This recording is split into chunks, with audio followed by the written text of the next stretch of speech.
自分を見くびらないでほしいし、自分をねもっともっと評価してあげてほしいんですよ。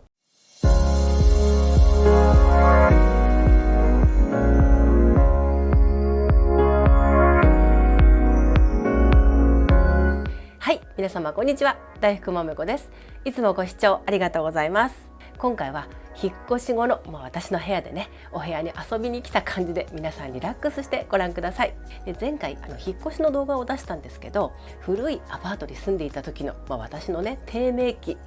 不遇な時期のねお話ししたんですけど、その時に私が何をやっていたのかっていうことについてちょっとねお話ししてみようと思います。どうぞ最後までお付き合いください。このチャンネルでは引き寄せの法則や波動、心理学、潜在意識など目には見えないけれど幸せになるために大切なことについて分かりやすくお話ししています。グッドボタンとチャンネル登録、そして通知のベルボタンもよろしくお願いいたします。各種 SNS のフォローよろしくお願いいたします。はい、では今回は今不遇な状況の方、今辛い方必見、人生の低迷期にやってよかったこと、悪かったことということで私の経験談をお話ししたいと思います。まずね、私のどん底期なんですけど、こちらの動画で詳しくお話ししていますので、また参考にご覧ください。ちょっとねエアコンの音がうるさいんですけど、なるべく気にしないで聞いてください。私の場合ね、どん底期、一番辛かった時にちょうどね天からの啓示みたいなものを受け取って、天井がねパーッと開いて、部屋の天井がパーッと開いて太陽光がバーッて差し込んでくるようなビジョンを見たんですよ。その時が初めてだったんですけど、でその時になぜか私ね家を出ようってパッと決断して、でその後に息子を連れて家を出たんです。ですから一番の大底の時に何をしたかっていうと、その場から離れたっていうことになりますね。ですから最初のアクションとしては引っ越しをしたということになります。前回の動画でね、引っ越しにはすごいパワーがあるんだよっていうことを言いましたよね。人生をガラッと変えるぐらいのね、もう魔法みたいなパワーがあって、開運度マックスなんですよってお伝えしました。本当にこの引っ越しを境にしてね、人生がガラッと大きく変わる、転換点になることが多いんです。でそれからね、私ねいろんなものを手放したんですよね。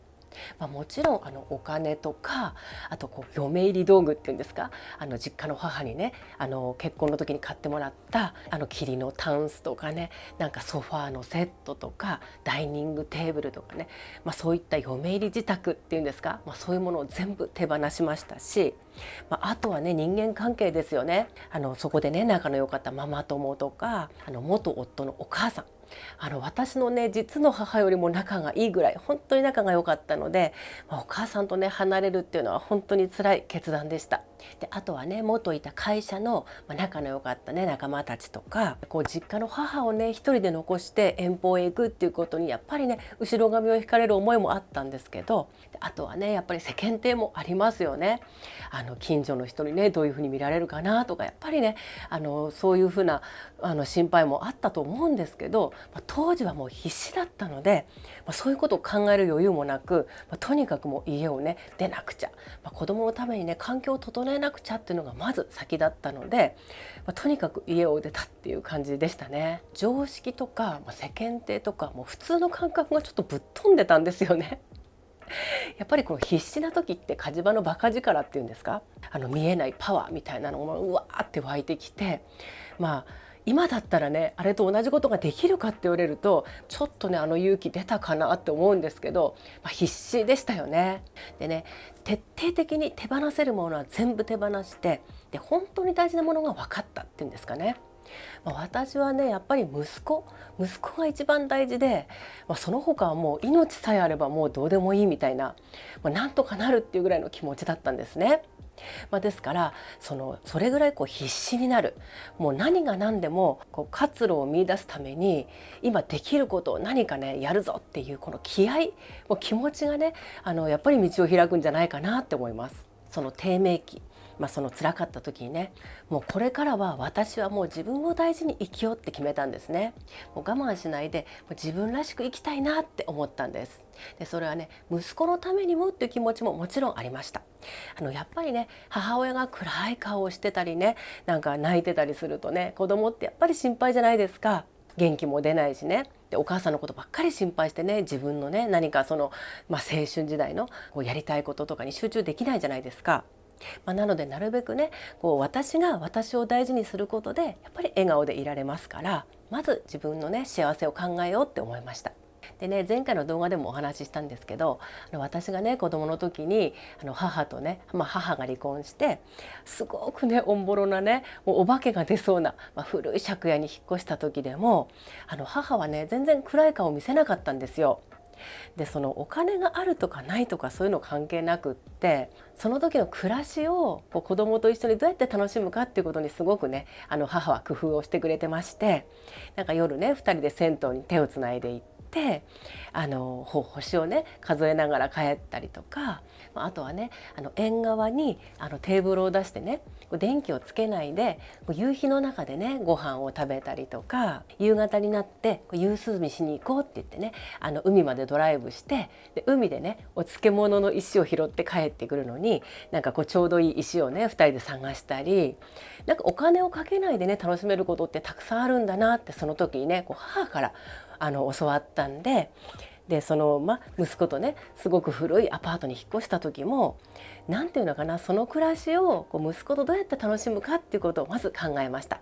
でね、その時のボロアパートのことなんですけど、本当にねもう何ていうのかな、都会あるあるっていうんですかね、結構それでも家賃高いんですよ。高い家賃なんだけど間取りがねやっぱり息子がね大学受験とかのね勉強しなきゃいけないので、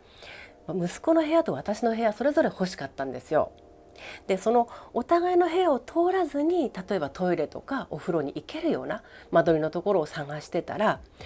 ボロいんだけど間取り的にはすごくいい物件だったんですね。で、洗面所とかねお風呂とか、別々だったし、トイレとかもねなんていうの、ウォシュレットとかも自分たちでつけれたので、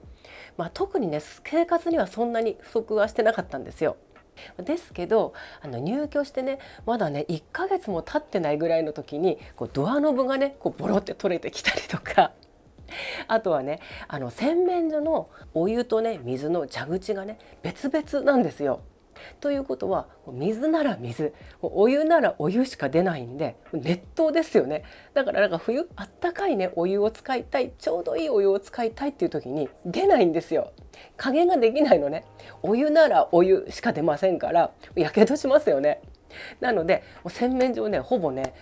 お湯で使えなくって、でお湯でなんかね顔洗いたいとかお湯でなんかしたいっていう時はもう台所を使うしかなかったりとか、あとはね私たち1階だったんですけど、2階とね1階の間になんか隙間があって、でそこをねネズミが走るんですよ。でね、なんかちっちゃい生き物がねタタタタって走っていく音がして、あ、これネズミだなって思ったら、その後にドドドドドって大きいね走る音がして、このネズミをね猫が追っかけてる感じがすごいわかるんですよね、音で。そんな感じのね古い物件で、さらにねお隣のね部屋との間に間仕切りが外ですよ、外が仕切りがなくって、変な話ね外から入ろうと思ったら入れるような状況だったんですよ。これ隣にねなんかやばい人がね住んでたらマジで本当にやばかったんですけど、大丈夫でしたね。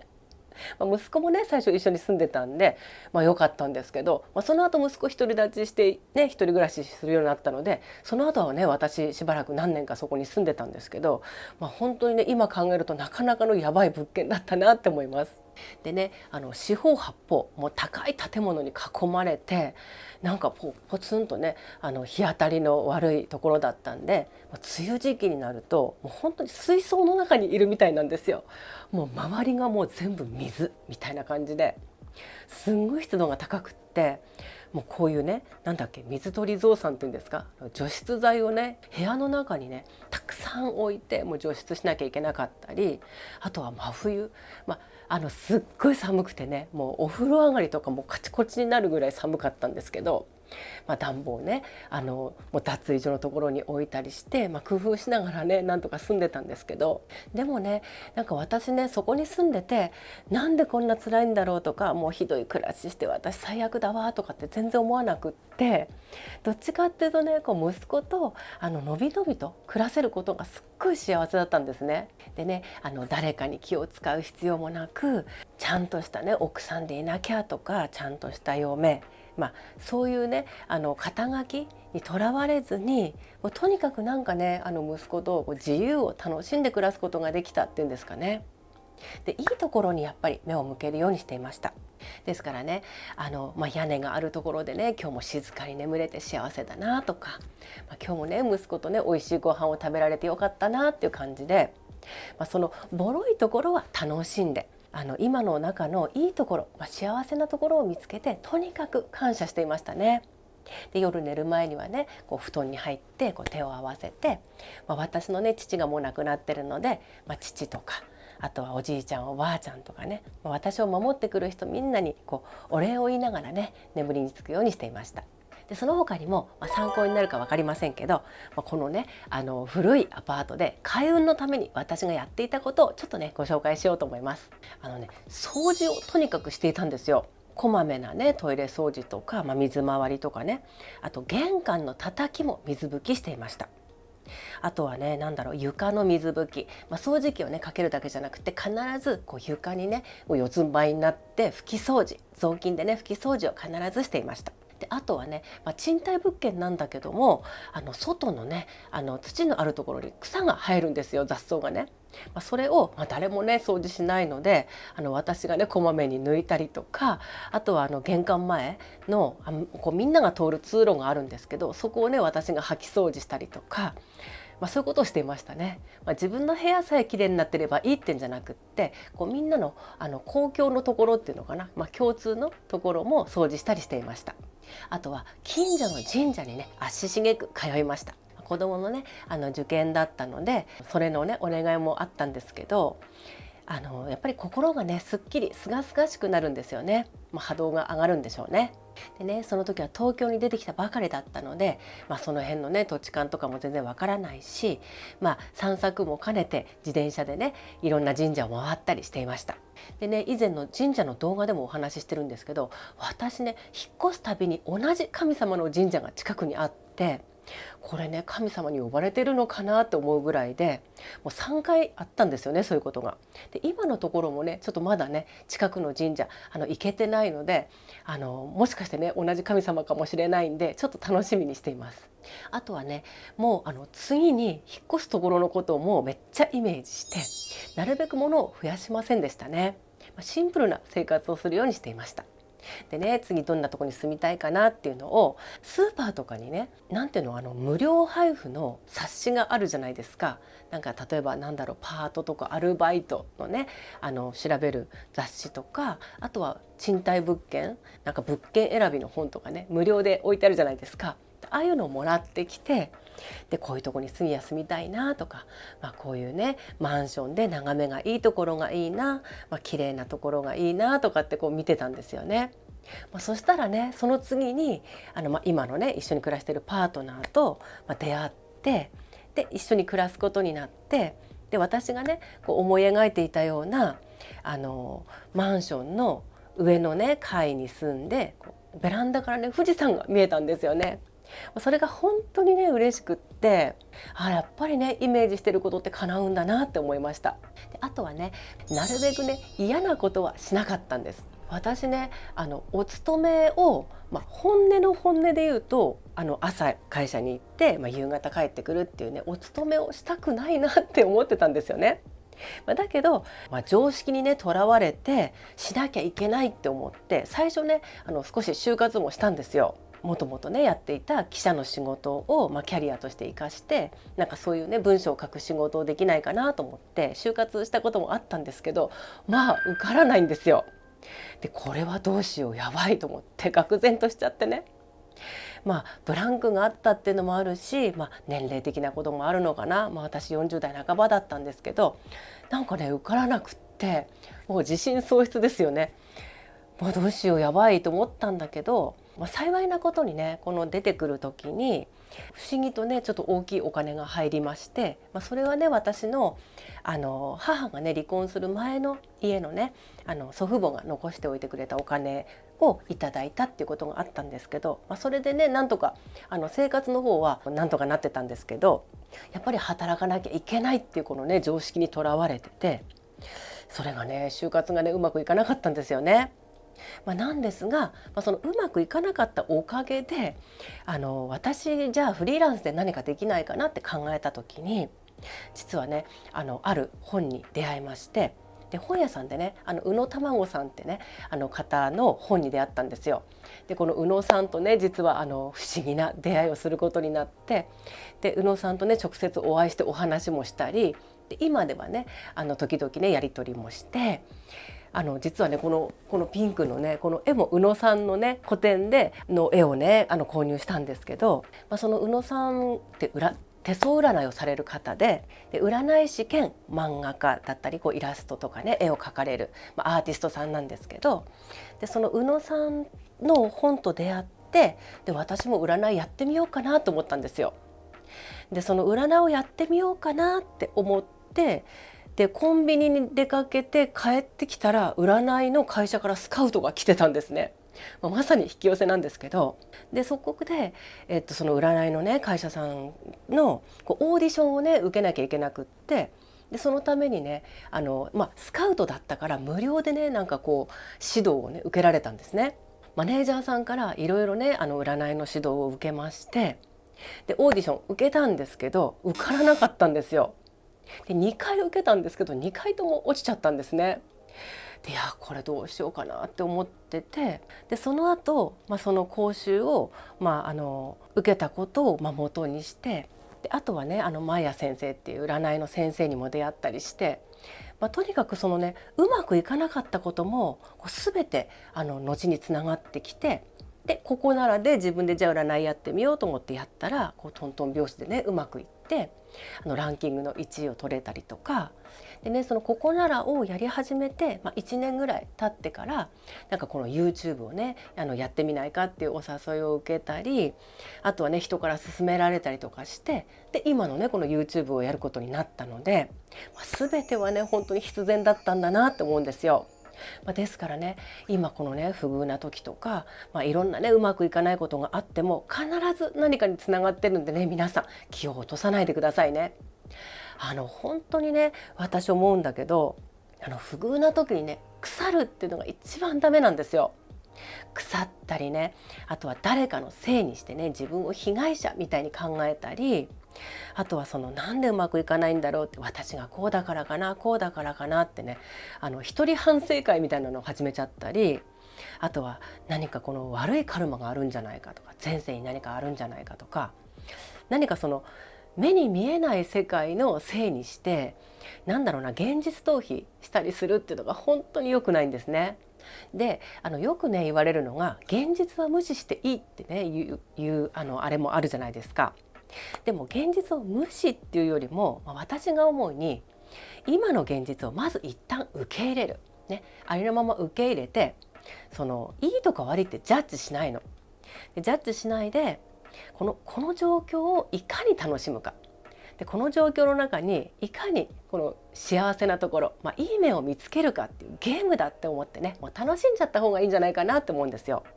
前回の動画でもお話ししたように私ねその古い物件に住んでいた時に、近くのね一軒家の新しく建ったね一軒家の若い奥さんにね挨拶したのにパッて無視されたりとかしてね、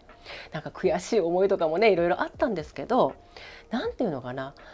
自分を信じてたんですよね。この今のこういう状況っていうのは今だけなんだって、この数年だけで私ならきっとね必ず浮上できる、必ずねまた新しい道が開けるんだって自分を信じてたんですね。ですからね人生がねうまくいく人、そこからねどんどん落ちていってしまったり、なかなかこのどん底の状況から抜け出せない人っていうのはやっぱりこの気持ちの持ち方次第なんじゃないかなと思います。でそしてね何かタイミングとかチャンスが来たらとりあえず乗ってみるってことが大事なんですね。で自分にできるわけないとか、私なんてねそんなことやる資格がないとかっていうふうに自分を見くびらないでほしいし、自分をねもっともっと評価してあげてほしいんですよ。でチャンスっていうのはその人にふさわしいから来るんであって、必ず乗り越えられるんですね。ですから自信がなくても失敗してもいいからとりあえずやってみる。でね、その経験って思い出にもなるし、絶対その後力になってくれるし、なんていうのかな、失敗しようがなんだろうが挑戦できた自分っていうものを好きになれるんですよ。でね、神様っていうのは本当に平等で、どん底の時にねいても必ずチャンスって巡ってくるんですね。でそれが自分の理想とは違ってもいいんで、ちょっとほんの小さいことでもいいんで、ちょっとでもね何かキラッと光って見えたり、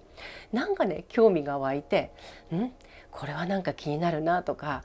なんかこれ面白そうだなって思ったら乗ってみてほしいんです。でそこからねこう道が開けていって、で少しずつ少しずつ良くなっていくんですね。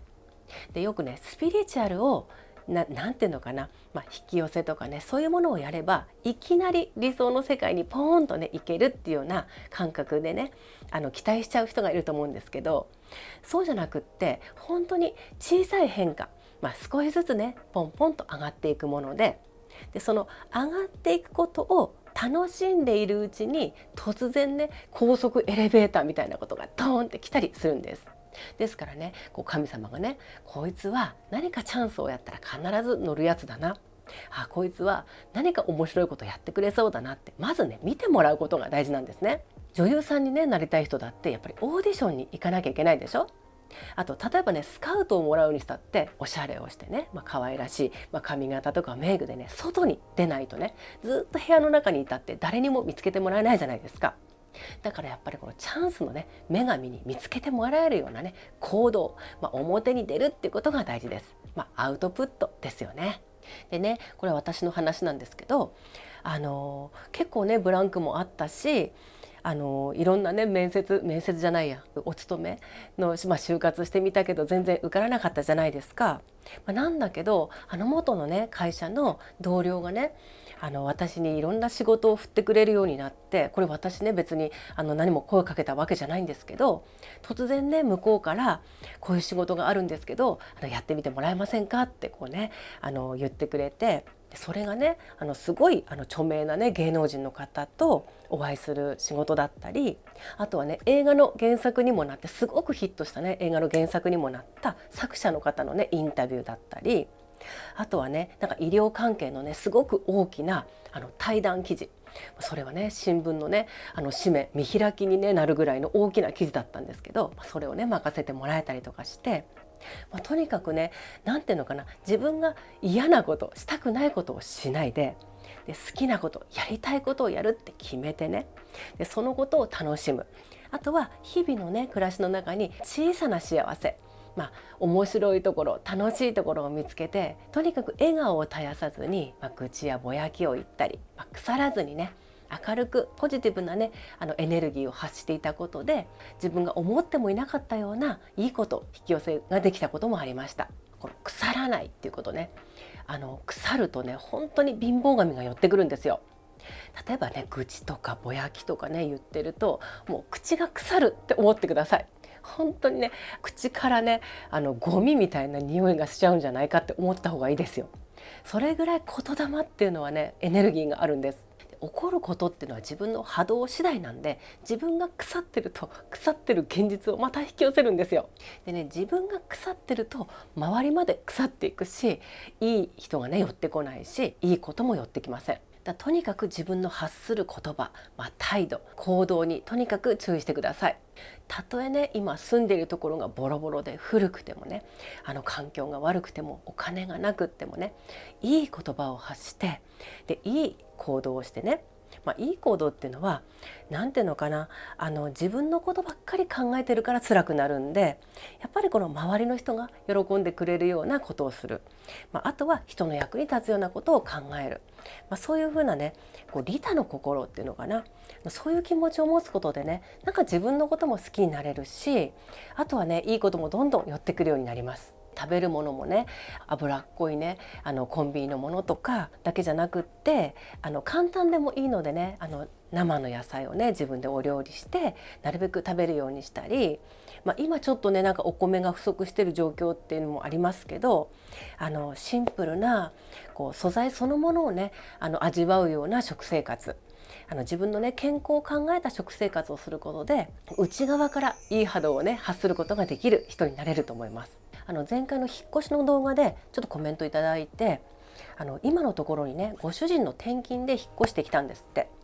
なんだけどその今のところに引っ越してからなんか体調がね悪いっていうことで、簡単にね引っ越すこともできないので、困ってるっていうコメントいただいたんですけど、そういう時はね自分の地元のねものを食べるっていうのもいいですよ。ふるさとの自分がそれを食べて育ってきたふるさとの食べ物、お米とかお水とかね、果物とか、お菓子とか、何でもいいんですけど、自分のふるさとのものをね食べると体がね内側から浄化されるんですね。ちょっとね自分の地元のねお水とか食べ物取るようにしてみてください。あとは今住んでいる場所をね好きになるっていうことですよね。何かお祭りにね参加してみたりとか、バザーとかそういったイベントにね行ってみて、でその地域の人とちょっと触れ合って、その地域の人たちの波動に自分をなじませていくっていうのかな、そういうのもいいと思います。あとね、私その古いアパートにいた時にね、近くのお家のねすごい綺麗な花壇とか、あとバラとかをね育てているお家の近くを通った時に、あとジャスミンとかね、そういう花の香りをね楽しませてもらったりとか、あとはちょこっとした小さなねお花を買ってきて部屋に飾ったりとか、あとはねそのアパートの前に住んでた方が野良猫にね餌をやってたのかな、ちっちゃいお皿がね外に置いてあったりもしたんですけど、猫がね通るんですよ。うちのね周りをね通り道になってたんですね。でそれで小さいね子猫3匹を連れたねお母さん猫が子供と一緒にねうちの周りをね通るんですよね。で子供たちにここが通り道だよって教えてる感じがするんですよ。で私がねちょっと見ようと思ってね窓を開けたら、その子供たち3人をねお母さんが逃げなさいって言ってさってこう逃がして、でそのお母さんが私を切ってみるんですよ。で大丈夫だよって、何もしないからねって言いながら、そういう風なね野良猫たちをね見て楽しんだりとか、あとはねすごくね出会う人が本当にいい人たちばっかりだったんですね。で特にそのお友達になるとかっていうまでじゃなくても、駅のね近くの駐輪場にね自転車を止める時に、そこのねなんていうの係のおじいちゃんがねその自転車のね整列とか、あとは切符切ったりとかっていうのをやってくれるんだけど、そのねおじいちゃんと顔見知りになって、でも満車って出てるんだけど、私がね行くとねちょっと待ってて今1台開けてあげるよとか言って1台開けてくれたりとか、あとはねスーパーに行ってねエスカレーターに乗ってたら向かいからこう降りてきたねおじいちゃんがね今日は暑いねとか言って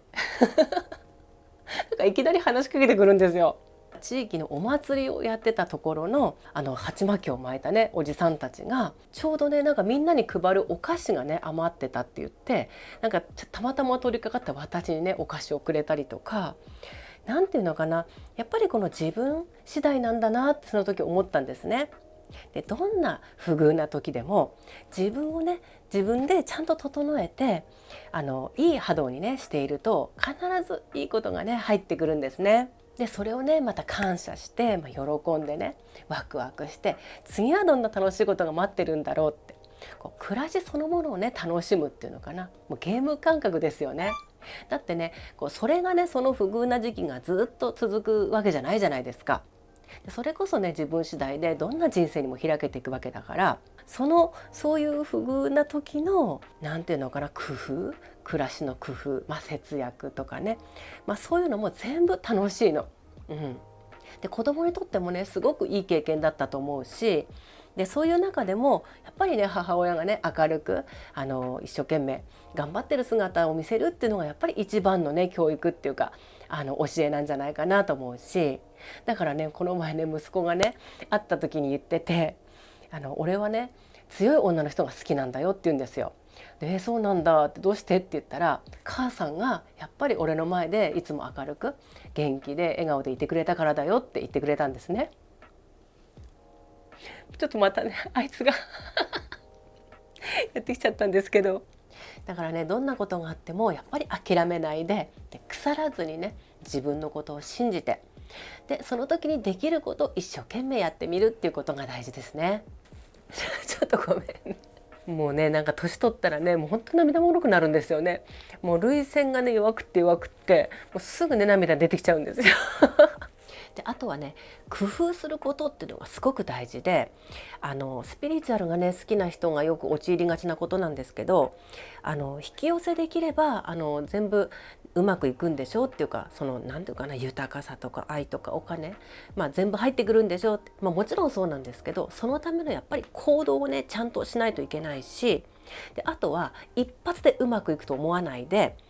例えばね失敗したりなんかうまくねいかないことがあっても、その度にね工夫をして研究してね、どうやったらもっとうまくいくかっていうことをね自分でねいろいろやってみてほしいんですよ、工夫をね。で例えばね YouTube なんかでも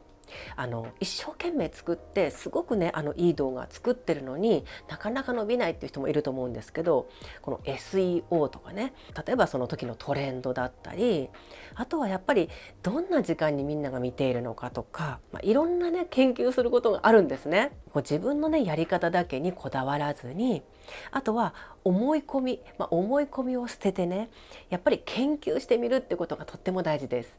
でね、自分はこういう人間だからっていう自分のねイメージにとらわれずに、柔軟にねどんどんこう自分を変化させて、やっ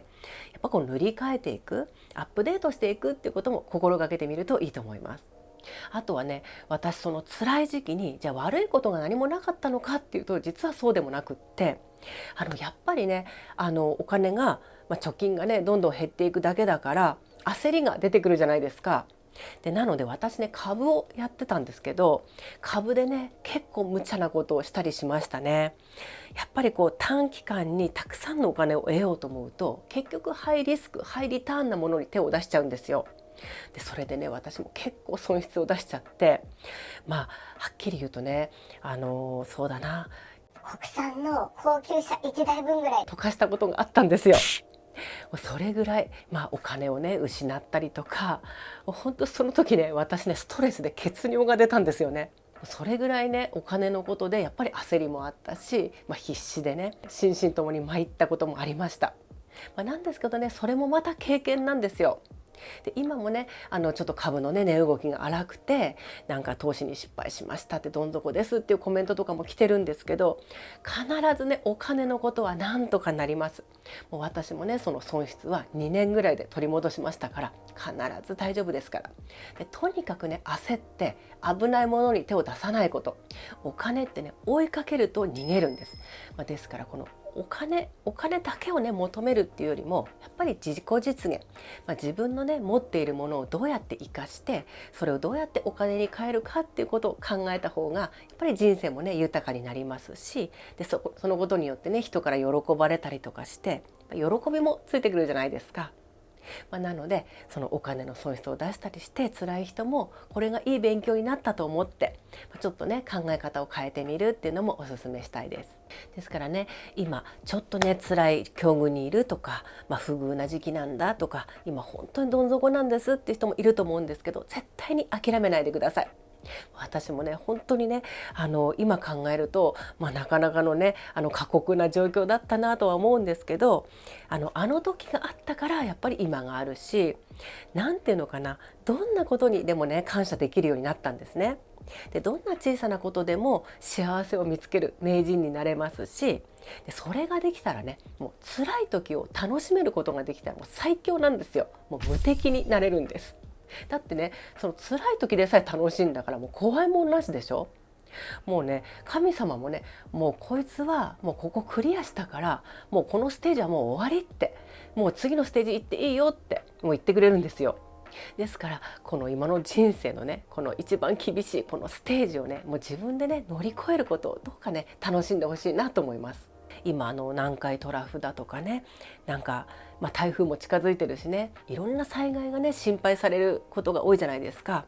で明日どうなるのか、明日の命はね誰も保証されてないんですよ。ですからとにかく毎日を充実して、楽しんで生きること、いつ何があっても後悔しないように生きるってことをね心がけていきたいなって思いますよね。